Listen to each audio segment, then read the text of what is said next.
científico em rápida evolução, que busca desvendar os segredos de um dos órgãos mais complexos do nosso corpo, o cérebro. O Iluminuras de hoje apresenta uma obra que aborda os aspectos jurídicos, éticos e sociais das neurotecnologias. Ferramentas que permitem a coleta de informações da mente humana para uso em diversas áreas, de tratamento de saúde ao entretenimento.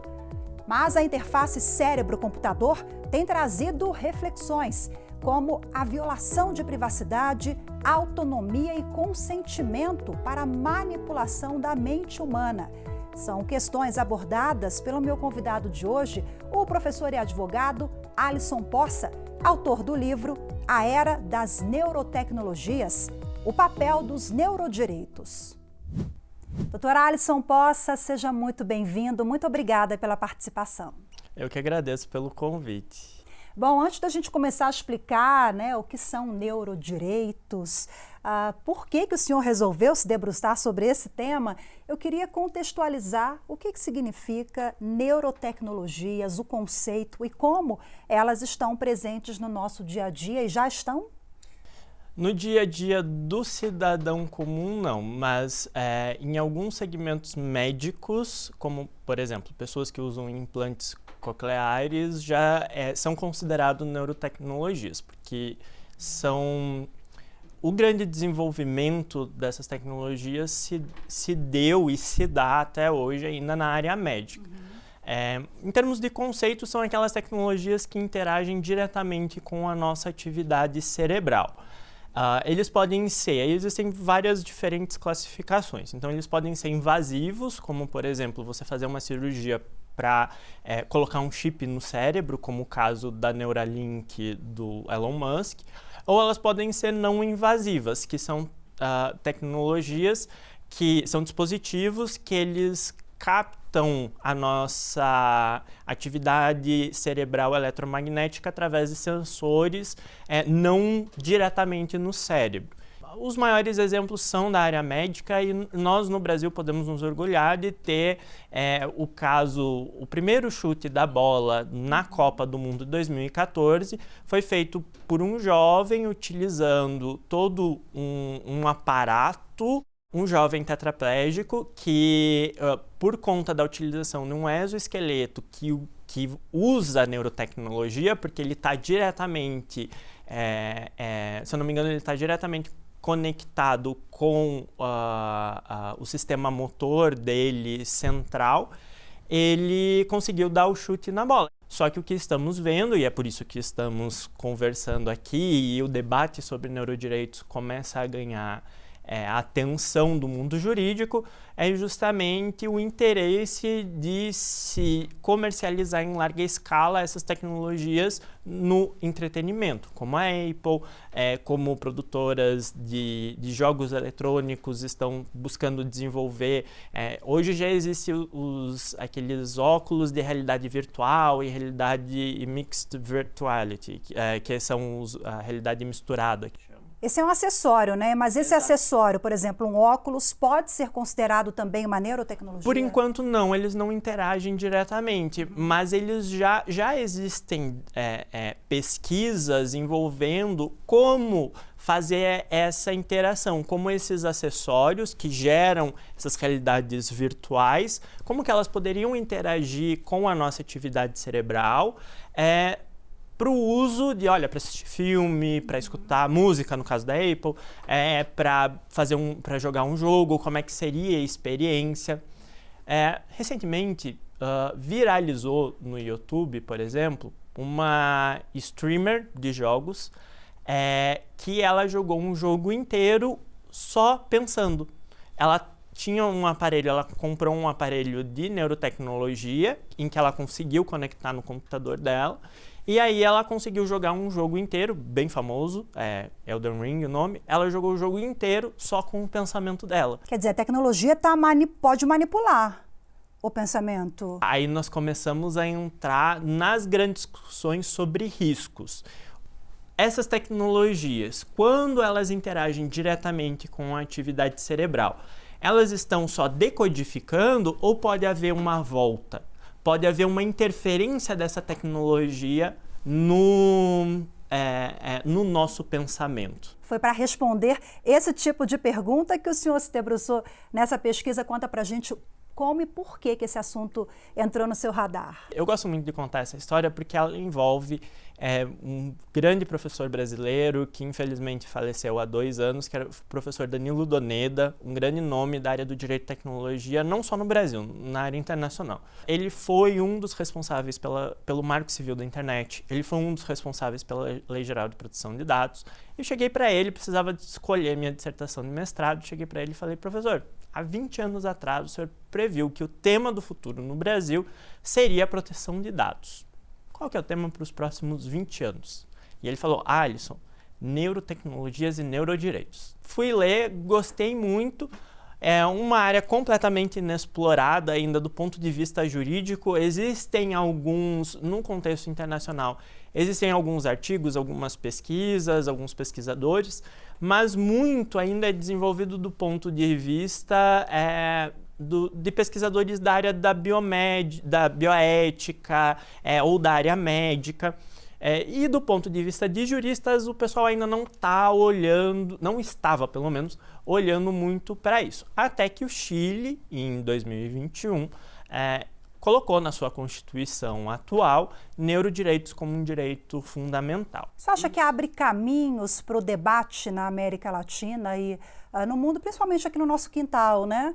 A gente começar a pensar e discutir, debater mais sobre isso. Abriu. O Chile, eles abriram uma caixinha de Pandora, que ninguém sabe mais ou menos o que sai ali de dentro. Porque eles inseriram como um direito fundamental. Existem muitos argumentos contundentes de o porquê precisamos tratar isso do nível de direitos fundamentais. O que está em jogo quando a gente pensa em aspectos sociais, éticos, jurídicos, né? A gente está falando de violação da privacidade, quando a gente pensa em princípios fundamentais, ao que? Dignidade da pessoa humana. Sim. Já são mapeadas algumas áreas, algumas dimensões da área de direitos do ser humano que são duramente afetados por essas tecnologias. O mais claro acaba sendo a privacidade, porque o cérebro ele é a nossa última e única fronteira da privacidade.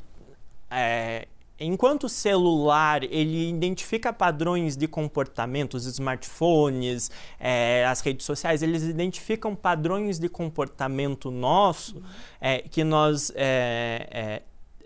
acabamos traduzindo muito da nossa personalidade e às vezes até mesmo do que estamos pensando, nosso padrão de comportamento na internet.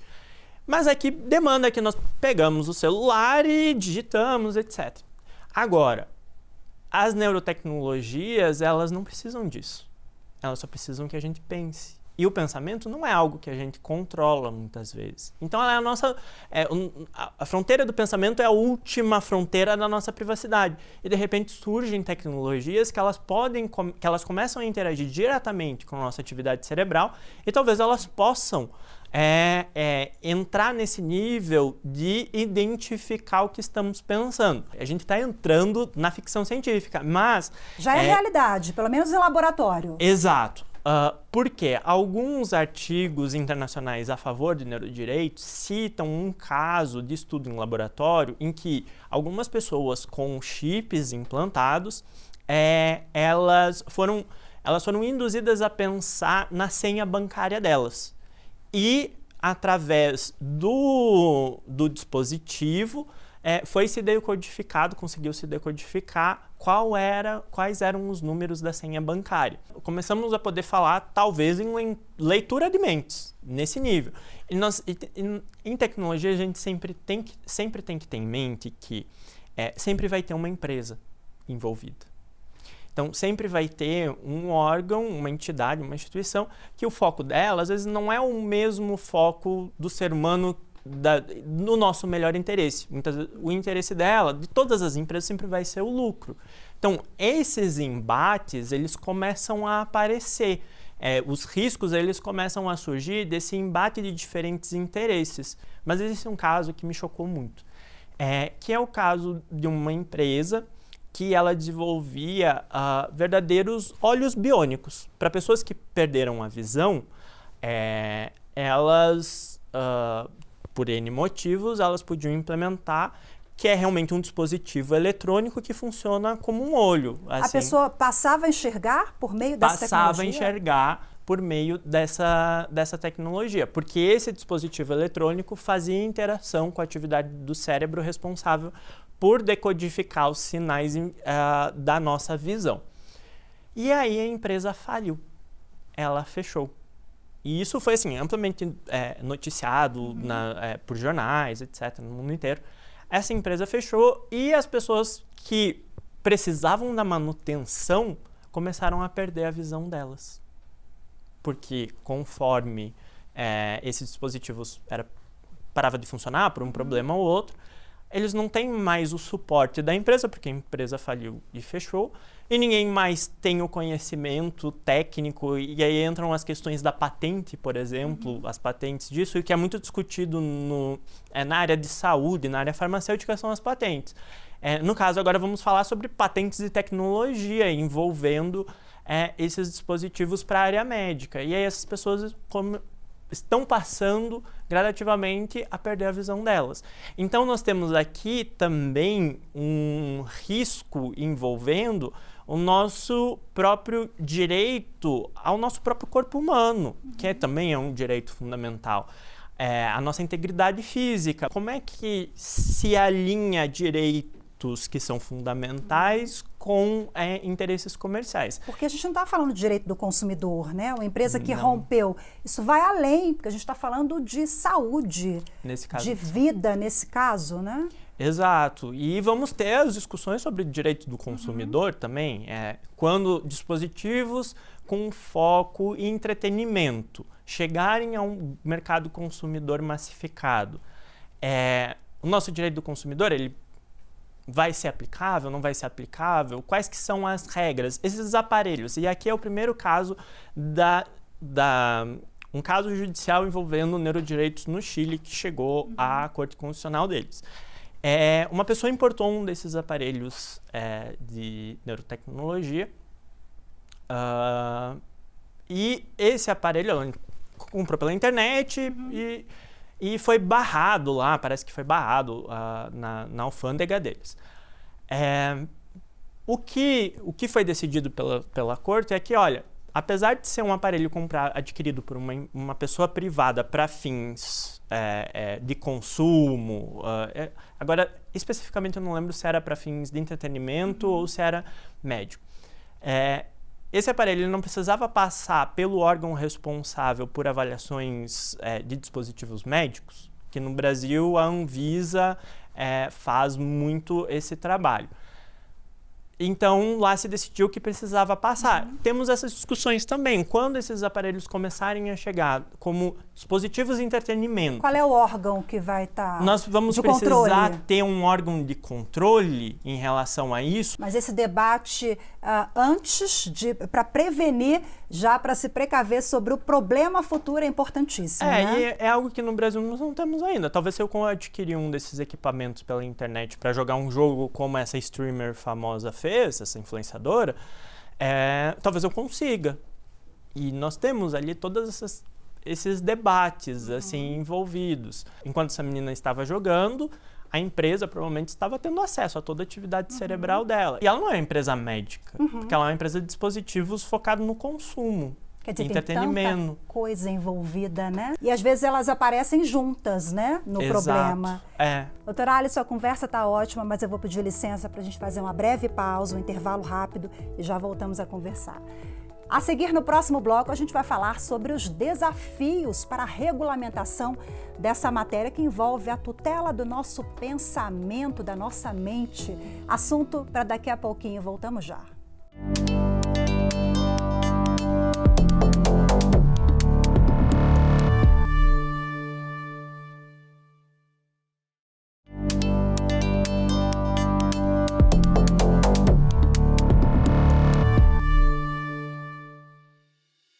O Iluminuras está de volta e hoje o programa apresenta um tema muito atual e bastante necessário, o papel dos neurodireitos na era das neurotecnologias.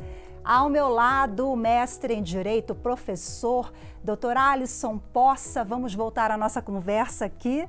Bom, no primeiro bloco, nós falamos um pouquinho sobre os desafios, o que está em jogo, né? Tem tanta coisa envolvida, né, doutor Alisson? E o parlamento brasileiro se debruça sobre o debate, mas ainda a passos lentos, né? Então, nós temos uma proposta de emenda à Constituição, uma PEC, um projeto de lei, mas um debate ainda tímido na sua avaliação? É difícil falar se deveríamos estar mais avançados ou não, por conta do atual estado dessa tecnologia. Assim, como eu falei antes, os riscos que são trazidos como argumentos nos artigos internacionais sobre o tema, eles são sempre assim, olha, foi verificado em uma pesquisa de laboratório com 5 pessoas, 10 pessoas. Nada em larga escala ainda. Nada em larga escala. E assim, já antigos, assim, muitos desses casos já antigos. A possibilidade de se verificar fenômenos observáveis em diferentes condições. E não temos, assim, se pegar artigos escritos entre 2020 e 2024, eles vão citar os mesmos casos de 2010, 2012. Então, isso indica que talvez esses mesmos problemas não tenham sido verificados novamente. O que significa que, talvez do ponto de vista de legislar, nós estamos no tempo correto. Por quê? É sempre muito difícil falar sobre o tempo da legislação de tecnologia, até porque tecnologias evoluem muito rápido. Mas nesse caso específico, nós não temos uma utilização massificada de ampla escala desses dispositivos. Então é bom que demore mesmo, né? Que fique no âmbito ali do debate. É importante se debater, para compreender. E um dos maiores riscos de legislar, que qualquer tecnologia, de você legislar uma tecnologia muito cedo, é que ela vai se tornar obsoleta muito rápido, a legislação. E nesse caso, o meu maior ponto acerca de legislarmos no atual momento é que nós não entendemos ainda quais que são de fato os riscos dessas tecnologias. Porque, de novo, os danos que foram verificados em laboratório. E o nosso ordenamento jurídico, ele já é um ordenamento aberto para mudanças sociais e tecnológicas. O Supremo tem feito um trabalho em decisões, principalmente sobre proteção de dados, exemplar nesse sentido de trazer o livre desenvolvimento da personalidade como um direito fundamental apto a proteger direitos fundamentais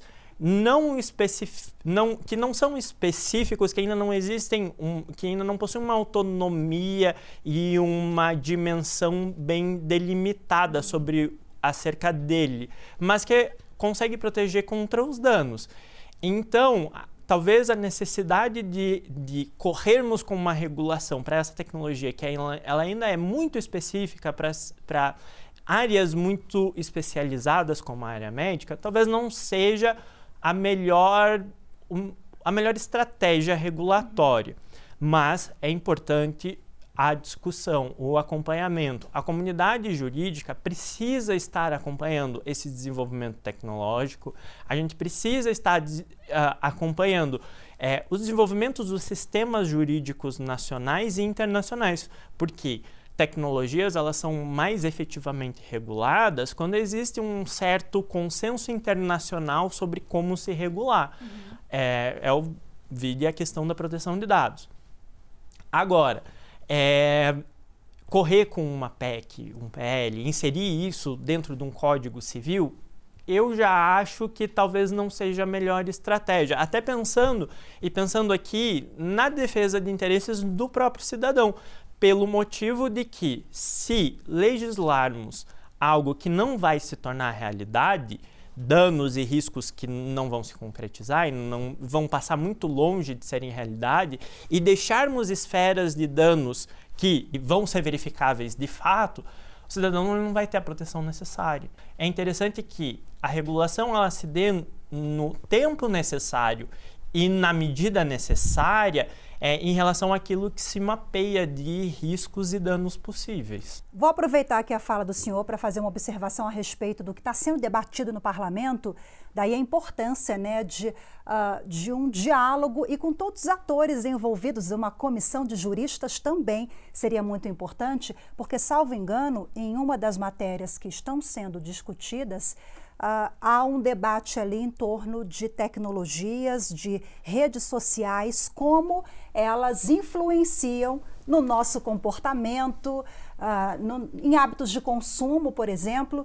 Só que, de novo, não é disso que se trata, né, doutora Alisson? Exato. E aqui a minha maior crítica acerca de alguns dos projetos que existem hoje é que eles estão trazendo, assim, o grande argumento e a própria redação fala de que, olha, é garantido ao ser humano a livre liberdade e o livre controle sobre o seu próprio pensamento.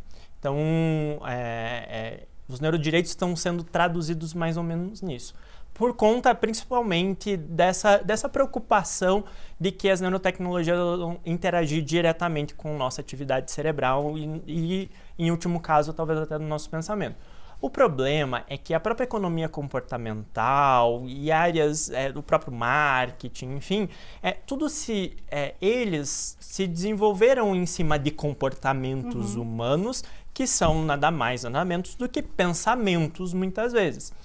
E hoje há uma confusão entre as discussões sobre inteligência artificial para, por exemplo, preditivas e para algoritmos de recomendação, o que é chamado também, a doutrina internacional chama técnicas de nudges, que são pequenos empurrãozinhos na maneira como nós consumimos, a maneira como as coisas elas são expostas para consumirmos determinados produtos. E rede social, quando aparece a propaganda. Exato, as propagandas, etc. Então, está se confundindo esses dois, vou chamar áreas de práticas comerciais e tecnológicas que não é o que se trata sobre neurodireitos. É que a gente deveria estar olhando especificamente para neurotecnologias, para dispositivos que interagem com nossa atividade cerebral, seja diretamente através de um chip, por exemplo, extremamente invasivo,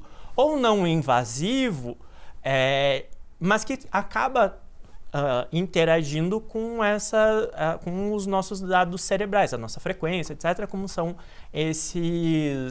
essa tecnologia de EEG que é usada na área médica. Se estamos falando de neurodireitos, vamos estar falando de direitos fundamentais, de ordem de direitos constitucionais. A nossa liberdade sobre decisão no nosso próprio corpo, a nossa privacidade. Agora, se trazermos essa linguagem que ela vai atrair a aplicação para áreas do consumo massificado, a gente não vai estar falando na última ratio de numa linguagem constitucional, são pesos diferentes. E aí a pessoa, o cidadão... Acaba desprotegido, né? Bom, para a gente finalizar, quais são os desafios dos neurodireitos, o papel dos neurodireitos frente a essa nova era das neurotecnologias na próxima década? Vamos colocar assim, nos próximos anos. Eu espero que eles estejam ali nos debates de vanguarda, e não só da área jurídica e da política, mas também da filosofia, da biologia, da tecnologia e debates multidisciplinares, integrados. Nós precisamos ter essa visão multidisciplinar, justamente para termos no nosso radar que é uma das áreas da tecnologia que vamos precisar, sim, regular no futuro. Se depender da Apple, muito provavelmente, talvez, se for viável tecnologicamente em larga escala, nas próximas 2 ou 3 gerações de AirPods, vamos ter ali tecnologias de EEGs decodificando nossa atividade da audição no momento que escutamos música. Um pouco assustador, né? Um pouco assustador, mas que vai haver um aumento de possibilidades de utilização, isso não se tenha dúvidas. E um aumento de demanda também para os juristas, certamente, né? Provavelmente. Litígios. Possível. E muito trabalho e muito estudo pela frente sobre esse tema, Muito estudo, né? isso com certeza. Doutora Alisson, muito obrigada por compartilhar conosco esse estudo que realmente, como você falou, né, está no radar aí pelos próximos anos e vai continuar porque os desafios são inúmeros. Parabéns pelo seu trabalho, muito obrigada pela participação. Eu que agradeço o convite. E muito obrigada a você também que nos acompanhou em mais uma edição. Temos um encontro marcado na próxima semana, eu te espero. Até lá!